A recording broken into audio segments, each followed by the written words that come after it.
Welcome in, race fans. This edition of Through the Gears presented by Front Stretch. I'm your host, Tino, and I couldn't be more excited to go through the gears and get back to this weekend's racing action at Kansas Speedway, which produces some of the best racing we've seen in this recent next-gen era. But before we do that, we cashed out at Dover with Denny Hamlin, who called his shot, and we capitalized in tailing him there. Got to give a big shout-out to my man Kyle B8 as well, who commented on the last video, and also Kyle Busch brought home a top 5 for him in that group there. So that was super exciting to see, and I hope Busch can keep things going this weekend at Kansas as well. And I also got to give a shout out to Mr. Hartman and Daniel, who cashed out on Denny Hamlin as well. Appreciate them following along. And if you guys hit on any of our picks each and every week, be sure to let me know. Send me a DM, a message, comment on this video. Be sure to give us a like and subscribe to the Front Stretch Podcast Network as well. We had a great show in store for you in this one. I'm bringing on my main man, Seth Woolcock. You can follow him at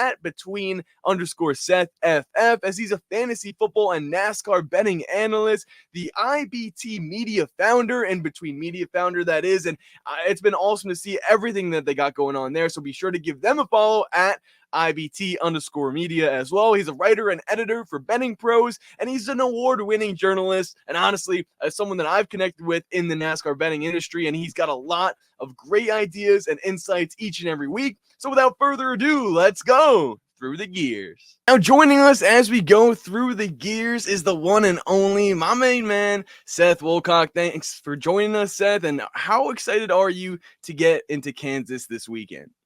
Oh, man, they call it the flyover states, but I'm planting my fucking flags in the Great Plains this weekend, Tito. Good to be here with you on Through the Gears, my man. Of course. And, before we get into everything with Kansas there, we got to talk about Dover. And, there was racing action that was going on there, but you were right in the middle of it all, live at the track with in between media and everything you guys got going on there. What was that experience like? What was it like at the track? Obviously, we could talk some bets too, but overall, what was it like being there in person for that race? Yeah, man, we were in the fucking thick of it, honestly. And you can't really appreciate Dover and how fast they're going into turn one until you're really there. So just got to see some great racing all the way from the ARCA race Friday night, the Xfinity on Saturday, and then a really good cup race, honestly, on Sundays as well. A lot of comers and goers. Really, really cool to be in the trenches, have a lot of access, and kind of get an track glimpse that we could share with our NASCAR betting and DFS communities over there. So very grateful for any time I get the opportunity to be at the track as credential media, but also just some great racing and some great bets cashing over the weekend as well. That's awesome. I mean, yeah, Xfinity race was crazy. Did you see that one coming with the Truex? So that one, when Ryan Truex won, I thought it was locked in, the Truex sweep happening again. What were your thoughts with that? Yeah, so I was on Ryan Truex. I was on the outright there. I was very happy to see him come back. I had him about 5.5 to 1. And my colleague actually was riding the Truex double sweep. So he had a live 44 to 1 ticket going into Sunday on Martin. So that was really cool. I also had a Carson Kvapil top 5 bet that cash about 4.5 to 1. So that was really cool. And my colleague was also riding 35 to 1 on him. So just so great to see, these young guys getting put in that number 88 car from Dale Jr. I thought that was one of the highlights of the weekend was seeing that. And can you say there's any better racing right now across all 3 series than the Xfinity series? It's just been spectacular all season long. It really has. And that's the crazy part about it is each week they're producing action when it comes to the Xfinity series when they are racing. And obviously the Cup guys have been, going strong as well. I feel like this is a better start to the season than some of the others that we have seen in terms of the racing and the different winners, although it has been dominated by a few guys. But in terms of Xfinity, they're racing hard, and it shows each and every week when they do race. But mention the Cup series. Let's get into them now. Dover, anything surprise you there before we move on and get into Kansas? I mean, Denny, my biggest thing was with Denny was that he called it. And I saw that podcast clip, I put the bet in and he was right. Yeah. I mean, I should have been there with you. He was kind of on my to watch after practice and qualifying. And then the sports betting legality is a little bit weird over there in Delaware. So I wasn't able to get down on him. I definitely should have been. I was a little disappointed by MTJ's long run speed. Obviously, he gets mixed up there in the pits and on the restart with Bowman, and they both kind of lose some speed based off of that. But Martin Truex Jr. looked fast early. I was excited to see that speed out of him. Shout out to Kyle Busch for kind of keeping that track position, using that number one pit stall all day, finishes P4 on the day. Chase Elliott cashes a nice top 5 ticket for us. Glad to see that, like, he's just one of those guys at Dover, man. And every single year, it doesn't matter if you get a decent number on Chase Elliott, you should probably be betting him. And then some surprises, as you mentioned, Tino, Noah Gragson. I know a couple people in the industry had a 25-1 top 4 ticket on him cash. And then Daniel Hemrick cashed about a 25-1 top 10 ticket for a lot of people in the industry as well. So shout out Daniel Hemrick and Colleague. I liked Colleague a lot last week coming into that race. I thought it might be Dinger a little more, but Daniel Hemrick getting it done, man. Yeah, that was surprising to see. One of my buddies hit me up. He's like, "Oh, who should I pick for DFS this week?" And it was more of the value plays there, like the Helmricks and the LaJoys and the guys in the back, maybe Todd Gilliland. And normally I'm a Todd guy. Todd's been going off this year. Yeah. But in this one, I was just like, Dover. I don't know. I need like a gritty guy. And Hemrick, Colleague, like, we got lucky that they stayed out. The caution came out when it did, and sometimes that's all you really need too, is for him to be like, it was awesome seeing him in the top 10. Made me feel really smart with that pick there too. So Dover was a good one. I was impressed with Denny being able to get it done, like we said, but just like how Denny got it done at Dover, last year, Denny got it done at Kansas. So now let's move on here. Talk a little bit about what you think this track sort of offers us. I mean, intermediate, a mile and a half there, high speeds and everything like that. I feel like that is crucial to know, because when we see guys ripping the high line, it's Denny, it's Reddick, it's Larson, even Truex. I watched this race back today and I was looking at it, and I was really impressed with Martin Truex Jr. and the speed that he did bring there. In terms of like other drivers that I have really noticed, I'm really feeling the Toyotas in this one. So, and just in terms of everything that Kansas has to offer, or there's anything that you sort of see with this track that brings a unique style that okay, this is what we have to bet on here. Yeah, it's really funny because we've kind of shifted away from the classic cookie cutter mile and a half that it used to be. Like, each mile and a half really has some uniqueness to it. So definitely in my model this week, I am weighing very heavily Kansas and how they've performed in the next gen era. I'm also looking at what's considered its sister track in Las Vegas. That's one of the best comps we have from earlier this year. Texas is a secondary comp for me, but as we know, some bullshit always kind of happens there at Texas, so I tried to not weigh that as heavily. This is also kind of a mini Michigan with a little bit more high tire wear, so definitely looking at Michigan from last year as well. You can factor in Charlotte, Homestead a little bit as well if you're looking at some 2023 data. But yeah, I love getting back to the mile and a half and like kind of just like diving through the numbers and seeing so many different tracks we can comp it with. Yeah, and I think so those tracks that you mentioned there, I think are huge to me, because I think the success that drivers have had like really does carry over. Like, sometimes their track is comparable, and drivers that are fare well at other tracks, maybe they don't at even of the same tracks that are comparable. What we see Kyle Larson dominate and Tyler Reddick at Las Vegas, I expect to see that again here at Kansas, as they've continued to do in the past. Now, one thing I did want to tell you or ask you about would be the Toyotas and their dominance here, and their dominance all season. Is that something that you sort of take a look at in this one and say, okay, you're building your card around Toyota? And if so, how do you go about doing that? Yeah, I mean, you're kind of pigeonholed that you have to, man. If you're not acquainting for it, like, if you get beat by a Chevy this week, you kind of get beat by a Chevy, and hopefully you have some coverage on Kyle Larson, because he's the Chevy. Him and Byron, I think, maybe some of those other HSM or HMS cars can maybe get it done. But outside of them, like, you really have to be on Toyota. 4 out of 4 in the next gen era here at Kansas. Also 8 out of the last 10 races here at Kansas. So yeah, definitely factoring that in. And Tyler Reddick's a guy. There's been a couple consecutive drivers who have won back-to-back races at Kansas, so I'm factoring that in. Reddick's a little bit higher on my board than most weeks, even despite the 6.5 number, which I usually don't like to lay on a guy like that. But yeah, Toyotas will be fast off the truck. We saw that last year in both races. I think so. That is something that's huge to note. That 6.5 number, which is a perfect way to take us into the odds breakdown. I got the odds pulled up next to me here, and everything I'm talking about will be just DraftKings, just because that's the official book of NASCAR. But obviously, feel free to talk about any odds that you got anywhere else. And obviously, everyone tuning in, you've heard me tell you guys before. Shop around, see where you can get the best value out there. But we're starting off Kyle Larson as the favorite, right? And that's something that we expect to see week in and week out. It's him and Denny Hamlin. But the numbers are just so low here. Plus 380 for Larson, plus 400 for Denny Hamlin. And to me, these are just two guys that before we get into the other numbers that go plus 600 to plus 800 for the other half of the favorites, really, I want to talk about those two drivers first, because I want to get your take on that if there's a strategic standpoint you may have, because for me, right off the bat, I'm not touching them yet. I cannot bet on those two drivers with the value being so low right now.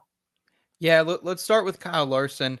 I definitely, especially with some of the weird things that have kind of happened him this year. Like, I'll be honest, I was expecting Larson to at least have 2 or 3 wins in his back pocket by this point in the season, especially with that new short track package that was, expected to favor a guy like him coming from a dirt background. But the way I attached Kyle Larson pre-practice and qualifying, and that I could recommend to viewers of Through the Gears, would be top Chevy market, plus 150 at DraftKings. He's been by far the best Chevy at Kansas in the next gen era, finishes a 4th, 2nd, 8th, and 2nd. Also been the top Chevy in 2 out of 4 races here at Kansas. And he probably would have finished here as the top Chevy as well if Eric Jones didn't beat him last year and, kind of got into it with Denny and Reddick on one of those late restarts and ends up in the wall and manages 4th out of it. However, I just love what Kyle Larson's been doing at these high-speed intermediates, Tino. So it's like really hard to write him off. Dominated Las Vegas, was just running through the field at Texas before the wheel came off. So at what we've seen at the comp tracks this season, Kyle Larson, I get the number. I'm not betting it outright just because of the variance we've seen, but I think there is some value in a top Chevy plus 150 at DraftKings, where a lot of other books are getting about plus 110, even I've seen. So I'll take a little bit of value over there, our friends from DK. I like that. I like that play too. And I think you hit on it really, really well with Larson. And I feel like at this point, even in his career, we see it so much where it's like he's going to go out, dominate a race and win, or not. Like just spin out, hit the wall, a tire comes off. Like most of the times, if he's not winning, it's because something's happening to him, or even Denny Hamlin's just beating him that we've seen recently, right? So I especially agree with the fact that he should have a couple wins more than he already does. The Texas got away from him. I feel like he could have won Dover last weekend. Sure. And because of these facts, right? Like I honestly feel like I'm more inclined to touch on this plus 380 number. Maybe it gets up a little higher after practice and qualifying. That's when I would bet on him, because I feel like if he maybe qualifies outside the top 5, maybe 10 if we're lucky, because I know that'll be lucky for us because we know he'll be able to drive through the field. Then we can get a little bit more value there for Kyle Larson, because I do feel like he's due to get a win, because I feel like some have been slipping away from him. I mean, and you mentioned that too. So I think looking now at I'm going to still call them favorites, because although Larson and Denny we're taking a look at Reddick, Byron, and Truex, plus 600 to plus 750 each. Is there any of those 3 that sort of stand out to you the most in this one? Yeah, just to circle and close the book kind of on Denny as well. Yeah. I think there is one way you can bet him. If you guys are in a state that Bet Rivers is legal, they every week offer that top 5 insurance, where if you place an outright and it's within their betting margin, you can actually get that bet back as a free bet if they finish top 5. To me, that's like the only way I'm playing him, Tino, because at that point, I mean, he has 5 straight top 5s here, Denny Hamlin. He's won this race. And like, to me, I think he can actually potentially like use 23XI's data that they've won 3 out of the last 4 races kind of against them a little bit at the same time. So I think there is value in Denny Hamlin. Maybe I'm just like feeling left out because I wasn't on him with you guys last week. So I have a little FOMO that I'm going after him, but that is, I think, a clever way to get after him is over there on Bet Rivers with that promo they're offering. As far as Martin Truex Jr. at 8-1, I sound like such a broken record this week, just taking all these juicy favorites, but I think that's a really good number for Marty, man. Like the implied odds do not equal the value here. They do not equal the value. Yeah. And I just may have been a week too early on him last week, and started fourth, led 79 laps in this race last year, finished seventh in that race. In the fall, we didn't get to see anything from Martin Truex Jr. He started third, so he had unloaded very quickly, but had that loose wheel immediately kind of come off, and then wrecked very early in that one. So I think what's interesting about Martin Truex Jr., if you want to bet him, Tino, I would do it pre-practice and qualifying, because I'm expecting a very fast finish or fast qualifying effort for him. So 8-1 ESPN bet. That's where I found him. I'm down on it. Yeah, no, I really like that. I really like MTJ here as well. I think the only thing that's sort of causing me to hold a little bit of restraint with my pick here with that one specifically is because, hey, I'll say too, when I watch this race back, the spring Kansas race that is happening now, the one that was from last year, he was passing Denny Hamlin, he was passing Tyler Reddick. Like MTJ, it looked like had the car to beat for the first two stages. And I think the biggest thing for me right now, why I can't feel 100% confident in that, is his pit crew. I mean, I feel like they've let us down so many times this season. And hey, I mean, Richmond specifically, like maybe they didn't have a bad stop, but Denny just had a better one. And even Reddick's pit crew kind of let us down at Vegas, right? When he was leading there. But recently, I feel like they've actually not been that bad. Like they've actually, since that moment at Vegas when they lost him the race, or at least kept him out of contention, really, and he had to go fight back for the win there against Kyle Larson. I just feel like Martin Truex Jr.'s pit crew is hit or miss, and most of the time they're missing. And that's the only thing. I still think the number is good. I still think it's worth it to bet 8-1 for Martin Truex Jr. You're not going to get anything more than that on normal weeks, even with how good he's been at Kansas. But the only cause for concern for me has been the pit crews. Is that something you take in mind with any of these drivers and their pit crews and how they've been doing? Oh, absolutely, man. And it's something why I really like Denny this week is because got to kind of talk to him in that post-race presser there. And not only is his pit crew the best it's ever been since the modern days of Joe Gibbs Racing, but also like him and Chris Gabehart are just, they're like this, man. They have such a good chemistry, such a good relationship. And you kind of see it with James Smalls and MTJ battling a little bit on the radio at times. So definitely frustration, definitely not like smooth sailing and good vibes like we see in the number 11 camp. So it's definitely part of the handicap, and it's a risk you're taking on anytime you bet someone like Martin Truex Jr. or even down the board, someone like Kyle Busch. Like, it's something you're always factoring with him too, because he's always screwing up in the pits somehow, whether it's him or his team. Definitely. And I think the only thing that we could also say to finish up with MTJ here would be if there is potential weather in this one and the race does get pushed to Monday, then I'm all in on Martin Truex Jr. Monday Martin is special. So, all right, with all that being said, who are some of your picks in this one to win this race outright? I mean, I think we are both kind of feeling the same about Denny Hamlin, Kyle Larson as well. We talked about those guys, touched on MTJ, but is there anyone else out there that stand out to you right away that could win this? I have a sprinkle on Tyler Reddick plus 650. Caesars is giving him boosted right now with what he's shown last year at this track, finishing the way he did, winning that race, finishing inside the top 10 in this race in the spring as well, fourth at Texas, second at Las Vegas. What he's shown from Kansas and these intermediates this season, he should definitely be at least sprinkled on, I think. I also have I'm talking less than a quarter of a unit bet on one guy for a 50-1 if you'd like that one as well. That's my only other outright that I could even recommend. And it's definitely a long shot. And I haven't bet on him all year, but I was like, I think this is my time to giddy up here and get on the horse. Well, yeah, I mean, who is it? Oh, you're teasing me a little bit now. You got a 50-1 for us, major. But actually, let's save it. Let's keep the people engaged. I like that. Yep. Because I got some guys for you here that are in between this favorite and then whoever this 50-1 number is. Sure. What do you have, man? Talk about a couple that I'm looking at. First off, Bubba Wallace at 15-1 for this one. I know maybe he's been on a rough stretch, but in the beginning of the season, he was racing really well inside the top 10. We know these intermediate style tracks, and with the new Toyota body specifically, I think that's helping Bubba. It's helped guys like Ty Gibbs race amongst those JGR and 2311 type cars as well, more consistently inside the top 10. Like, I feel like this is the best season we're seeing out of Bubba Wallace, and Kansas is arguably his best track. I mean, I feel like he's obviously won here before, but with the slump he's a little bit on right now, he was having a good streak of races, couple top fives back to back, had his confidence up, and then got out at Talladega, a race he he could have won it because it's Talladega, and then out at Dover where it looked like he was going to have a strong top 10, maybe top 15 day there. To me, when he's frustrated and when he is determined, I think that plays well into his hand if he can now go out and execute throughout this race. If he's determined to win a race, and we've seen it happen before at Kansas where he can win, I like that. I like that 15-1 number with Bubba here, just because the Toyotas have been so strong, like we noted, and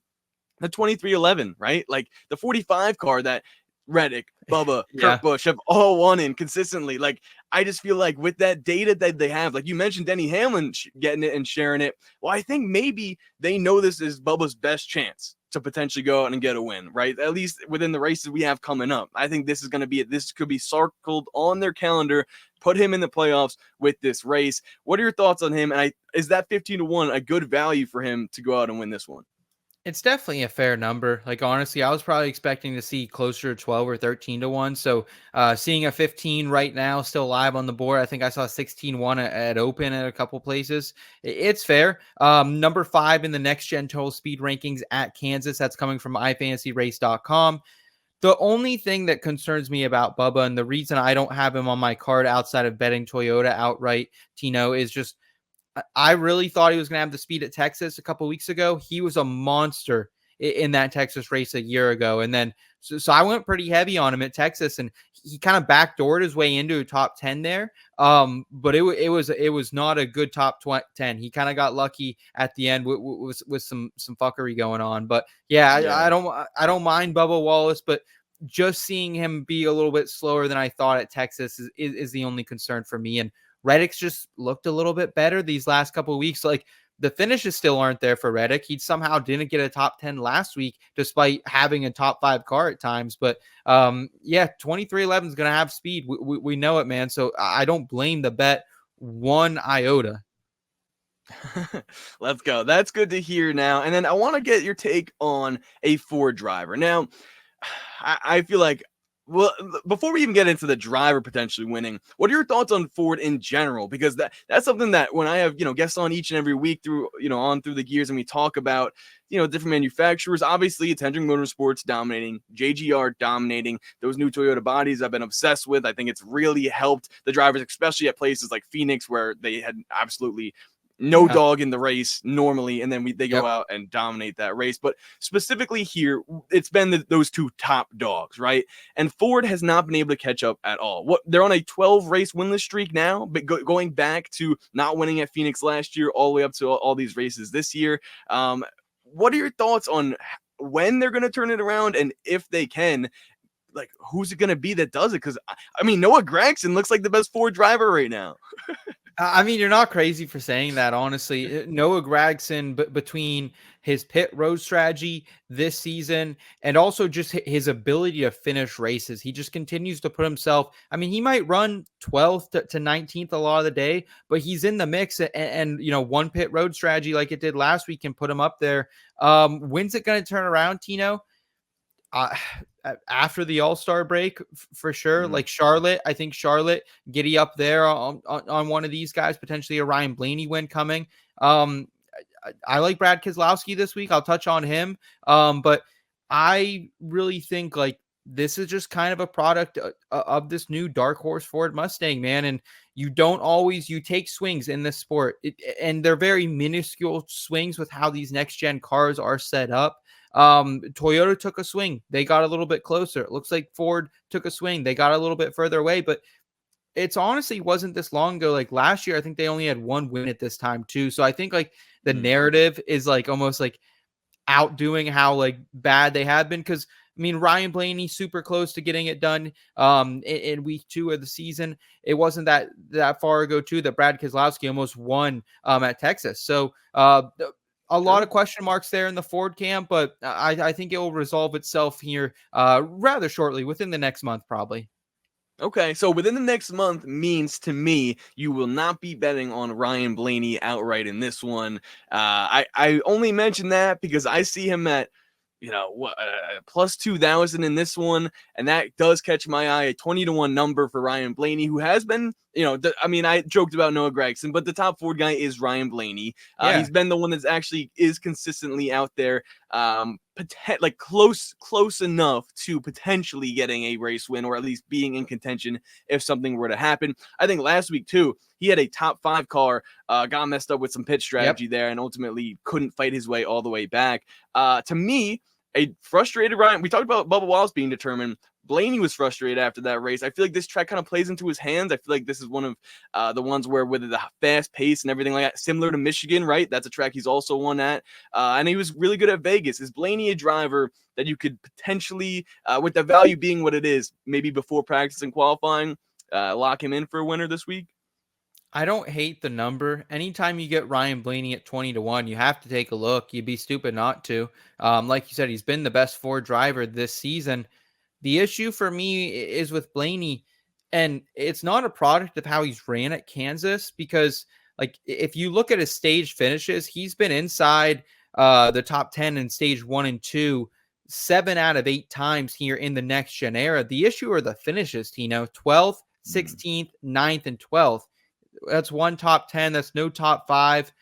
That's why I just can't back Ryan Blaney, honestly. And like, Texas was a pretty poor day. Some of that was kind of getting mixed in other people's shit. Like, it wasn't all his fault, but I just haven't seen it on the intermediates for Blaney. And but 22, 20-1, the number is not bad again. So I can't blame anyone who would take it. My research just didn't lead me there, despite the great stage finishes. Just can't get the finish at the end. No late run speed for that number 12 team here in Kansas.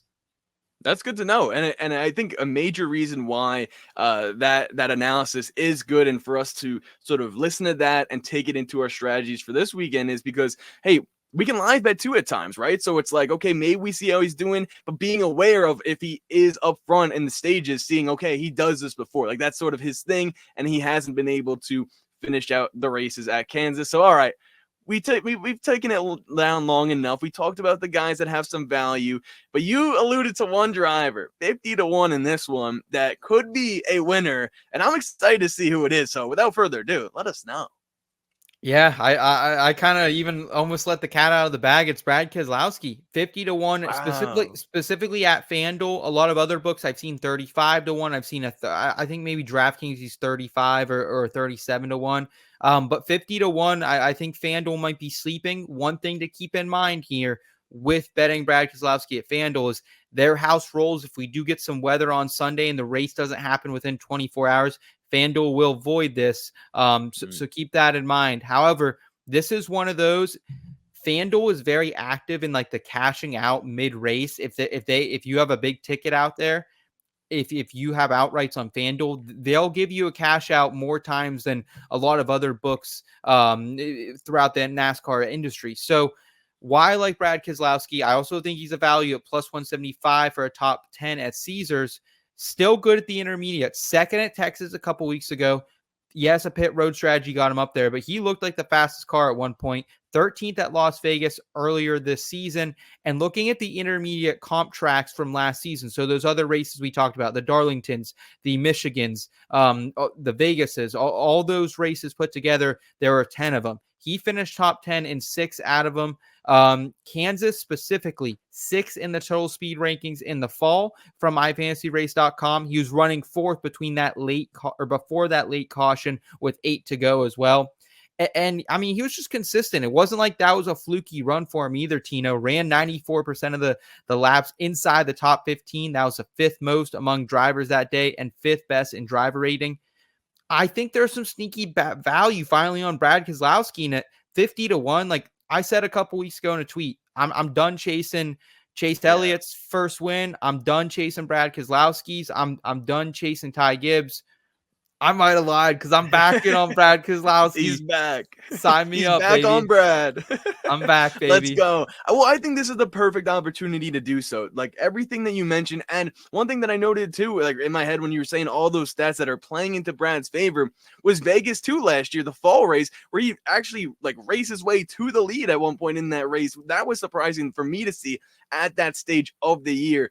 And Brad just kind of turned it on at that track. I think with that value, with that driver, I can definitely get behind that one because I mean, when are we like I really the one thing that happened with Chase was I was disappointed I missed out on the value he was going to be getting because now we see him at 9-1, which Yeah. is fair. You know, Kansas is a better track for him, but he's not going to get above that 10-1 number because it's Chase Elliott. And with Brad Keselowski, I feel like it might be very similar. Once we miss out on this 35-1, 20-1, whatever the value may be for Brad because he's on this winless drought, I just feel like he's a household name where once he does get that one win, people might continuously keep going back to him, and that just makes the value go down. So, Agreed. yeah, Absolutely. back on Brad. So, and I'm glad that you mentioned him for a top 10 as well, because that's a perfect way to kick off our prop bet segment here, because I would definitely bet on that. You said plus 135 at Caesars for Brad for top 10? 175. Wow. Oh, geez. Even better. Even Yeah. better. Yep. Yeah. I like, so with that being said, now I like Brad. I like that. I'm going to hammer that one. Here's another, I think, thing that's been happening with RFK this season. The way they prepare those cars, him and Chris Buescher, Brad Keselowski and Chris Buescher, I feel like they're very similar in almost every racetrack. Like they're either finishing 8th and 9th or 21st and 22nd. So with you betting Brad for a top 10, does that also consider Chris Buescher in the same sense? Oh man, Buescher let me down. I got to speak with him a little bit post practice and qualifying last week, and he was just going on and on about how he loves concrete racetracks, and kind of came out and never got track position last week, and never was able to crack that top 12. He got close. So I think I'm a little bit hurt from that. Just disappointing performance at Dover, one of his best tracks. So I'm a little bit lower on him. I will say there was like a pretty cool number. I think it might have been a 7-1 or something crazy on Caesars for the parlay of Brad and Chris Buescher top 10. If I was going to bet Buescher, that's how I would do it. I would run a parlay with Brad, very, very low units. I don't think I can get all the way there with Buescher this week. But I totally understand if someone wants to take the shot. Like, what is he, like plus 135? I think I'm seeing him in a couple of different places, something like that. Yeah, I see him plus 195 for a top 10 here Oh, on DraftKings. So, okay. around there. Yeah, I mean, nearly a 2-1 for a guy who's been fucking super consistent, Tino. Like, leading into last week, the guy had been on a really, really good run to top 10. So I don't blame anyone who would look at that number. One other number I'm looking at here when we're talking about forwards and talking about top 10s, because I'm looking at DraftKings right now. I see the Brad Keselowski, it's plus 160 on DraftKings as well. So still, I think that is also good value. And then we talked about the Chris Buescher, and then I see Joey Logano at plus 125. And that, to me, I want to jump on that right away, but let's remember Joey has been terrible, right? Like, what are your thoughts on that? I need to get your just opinions on Joey so far, not only this season, but at plus 125 for a top 10. I feel like that should be a no-brainer, but it's almost not anymore, right? It's so interesting because when I saw that number as well, my eyes gravitated towards that before Brad Keselowski. I bet more Joey than Brad traditionally. I don't bet a ton of Brad. And listen, man, Joey had some really good runs here at Kansas last year.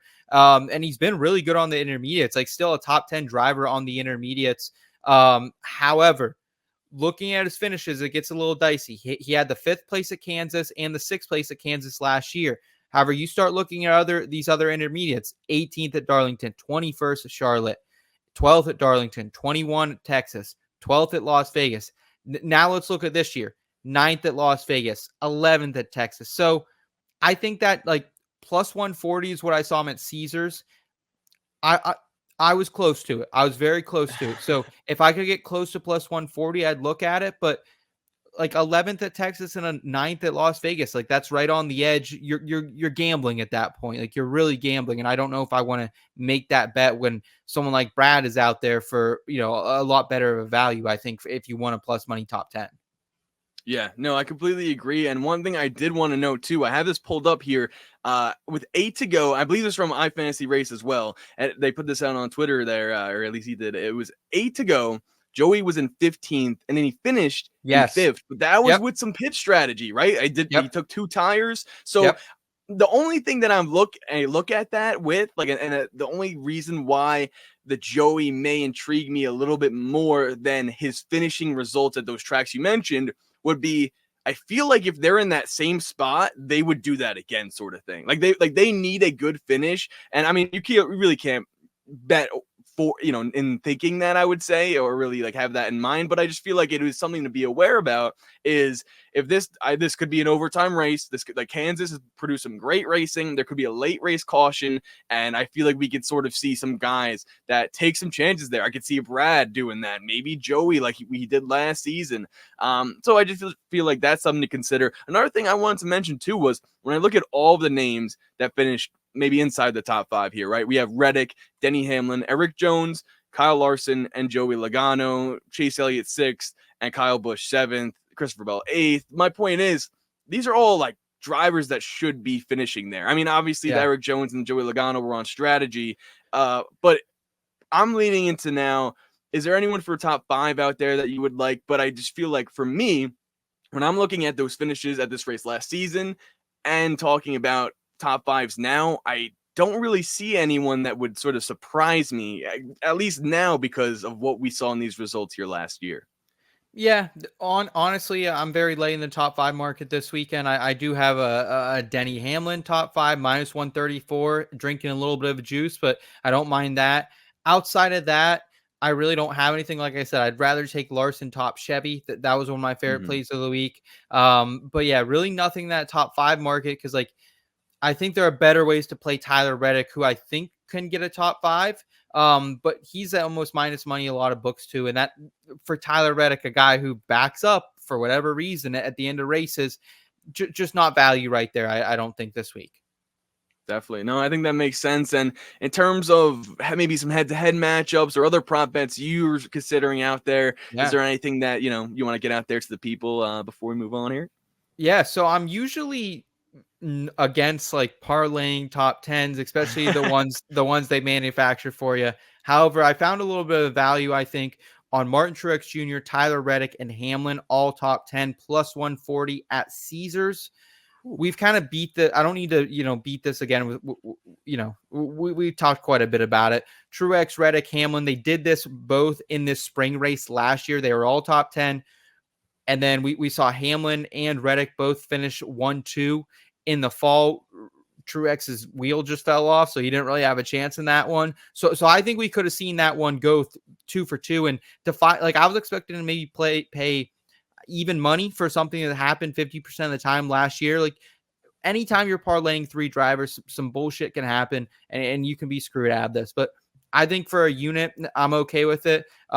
Also, one other just fun, like, it's Kentucky Derby week. Let's get a little fucking weird here in Tino. Yeah, yeah. Denny Hamlin, Kyle Larson, Quinella. So they just need to finish 1-2 in any order, plus 550 at Caesars. I'm going about a little under a quarter of a unit on that, just to pick up a unit. Can the storyline continue? Can we keep getting more Larson and Hamlin at the end? They did it last year in this very race, and they were both in the top 4 last year in the fall race as well. So give me that little Quinella there, plus 550, Denny Hamlin, Kyle Larson at Caesars, my man.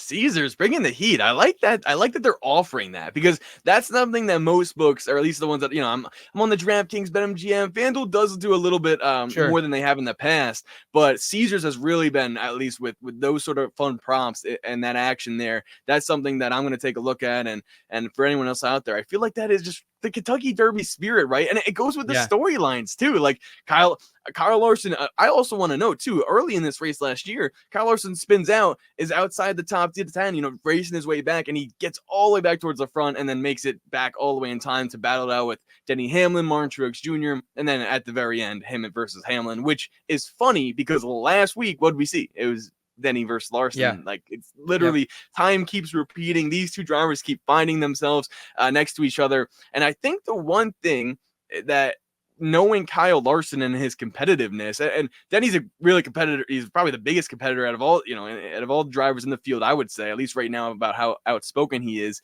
But what I'm trying to get at here is I just feel like Larson has been losing a lot of these 1-2s against Denny Hamlin. And I feel like that's like the Pocono one. Maybe Denny roughed him up a little bit. The Kansas last year, the Dover. Like, when is Kyle Larson going to get his against Denny Hamlin? So here's the question now. Denny Hamlin versus Kyle Larson at Kansas. Toyota has been dominating entire race. 5 laps to go. They're 1-2. Who are you taking?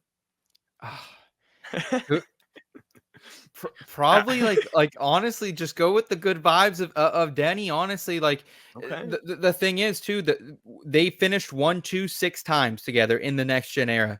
Denny has won all 6 of those races because every time that Larson's been in front of him, he's fucking dumped him. So, like, let's be honest. If Hamlin's in second, we know what's probably going to happen unless he really wants to try to stay in good graces this season, buy some, points with Larson for the playoffs and the championship potentially. So I'm going to trust the guy who's continuing to get it done, whose team is firing on all cylinders. Yeah, give me Denny Hamlin, but it's damn tough. And for my Quinilla's sake, it doesn't matter. I don't care who wins. So yeah, hopefully just don't wreck each other. That's my hope there, Tino. Hey, Larson. I mean, 0-6, buddy. Now is the time. I feel like he's got to start. He owes him one. Yeah. He owes him one. He owes you one. Denny, watch out. If Larson's behind you in this one, I want to see Kyle Larson get one against Denny Hamlin. So, all right, it's been such a great show so far. Thanks again for coming on and everything like that. Before we completely kick you out here, let's give you maybe out of everything we talked about, or if we haven't mentioned some other things that you would like to talk about here for your favorite plays. What stands out to you? Is it that Quinella or is that Denny Hamlin? What's on your mind for this one? Yeah, so I'll actually go to the truck series for this. This is my hammer of the week, -105 for a top 5. And this is a guy who's just been beat the fuck down right now. Like someone who needs a little bit of a lift here. Just kind of getting run over in the Cup series nowadays, Zane Smith. And listen, dude, it's been tough. It was tough to see him out in Dover because it was just he had to like not even race. You know what I mean? He was just dodging people. And I've heard it's not fun to be a spotter at that race when you're not driving well, when you're off the lead lap. Still gets a 25th place finish somehow, just kind of a war of attrition. But he's coming back to a track in the Truck Series where he's really, really good here at Kansas. Top 5 in 4 straight truck races, has finished 7th, 3rd, and 5th in the truck races he's raced this season so far. So he's done it 2 out of 3 times, and Kyle Busch was in both those or all 3 of those races. So it's something to keep in mind. He now is in probably the best truck he's been in all year, the 91 truck. That's the same McAnally that Christian Eckes is having all the success with. Tyler Ankram's having the breakout season. They're kind of the best in the garage right now as far as pure speed. Zane Smith -105 for a top 5. I win 1.5 units on it. I'm going to be taking a sprinkle on him for a little bit of an outright here at 7-1. But Zane Smith, baby, bring him back. We need Zane Smith Truck Series. I miss him, baby. This is the week. Let's go, Tino. Yeah. I like that. I like that because we need some Zane Smith success, right? Like he was being so dominant and everyone's hyping him up and for good reason. Like, I think he will get back to that. Yeah. And once he switches to Trackhouse, that's when I feel like we're really going to see the improvement out of Zane Smith, in this Cup Series future. But I think he's going to go there, like you said, and take it out on those guys, right? Like he's been probably frustrated, especially like you mentioned with Dover. That was a great point, having to just race like and getting out of the way so many times. Like because once the leaders are coming, they don't want to really race the lap drivers that hard for position, and especially being a rookie, probably doesn't want to rub anyone the wrong way. So if he's just racing to not be in the way there, I think him back in the trucks at Kansas. Lock that one in. I like that a lot. Any of the Cup Series bets, though, for you for a favorite play? I think to me, the one that you said that stuck out to me was probably a Tyler Reddick to win it, honestly. And I know that's a little strange because, I'm choosing an outright winner. Everything can happen. But I just feel like the value right now is what makes that my favorite. At +600, I feel like he's going to go out, win the pole, maybe start top 3. And we're going to see that number be a +450. So I think to me, value-wise, I'd say Tyler Reddick's probably my favorite play right now. Okay. I would just say Toyota to win in the Cup Series for me. Even right now, Nice. ESPN, I win 1.5 units on that. Uh, we've touched on it, man. Everyone, like, you're getting bullets in the chamber with this freaking bet. Not only are you getting 3 of the top 4 favorites in MTJ, Hamlin, and Reddick, you got Bubba, who has a win here. You got Christopher Bell, who he's been dog shit lately. Chris Bell hasn't really been that great. However, still number 1 in the next gen total speed rankings at Kansas. You get that bullet. You get Ty Gibbs, who was a top 5 car before being wrecked out in this race last year. Pretty much everyone but the legacy boys, like you're getting here. You're getting six bullets in the chamber. Load me up here at even. Let's go. Let's make it 7 out of 11, baby. Let's go. Let's go. All right, we're on the Toyotas and we're off to Kansas. We're going down the yellow brick road, got the jacket on. Before we walk down there and close it off and through the gears, thanks so much again for coming on. Where can people find you at? You got In Between Media. Tell them all about that, and let's, make sure we're following along all your content whenever you're off the track, on the track. It's always great to see. Thank you, man. Tino, I greatly appreciate you and Through the Gears Front Stretch. A huge fan of everything they're doing over here. The website, the YouTube channel, it's fantastic content. So make sure you guys are subscribed here to Front Stretch, first of all. And then if you're still on YouTube, go over to @IBT_media. We are refreshing and feel good take on fantasy sports and sports betting. We cover NASCAR, we cover PGA, and we cover the NFL, which is kind of great because I feel like if you're a NASCAR fan, you probably like football, you probably like golf, you're probably betting and playing DFS in them anyway. So we cover that stuff. We give a lot of lifestyle and entertainment advice over there as well. So check us out on YouTube. Check us out at inbetweenmedia.com. And you can find me on Twitter at between_SethFF. But just make sure you guys are supporting Tino and the wonderful people over here at Front Stretch as well. Thank you, my man.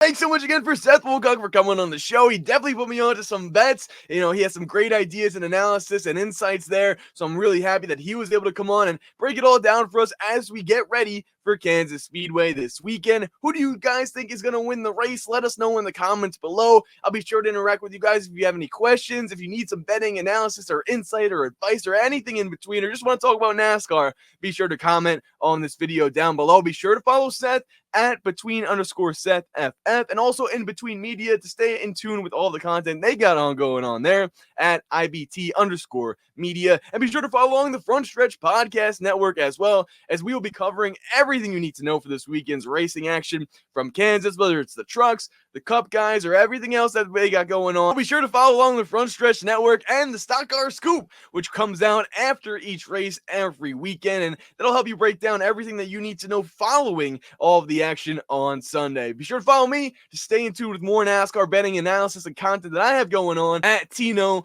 Pattigno. I'll see you guys next week as we go through the gears.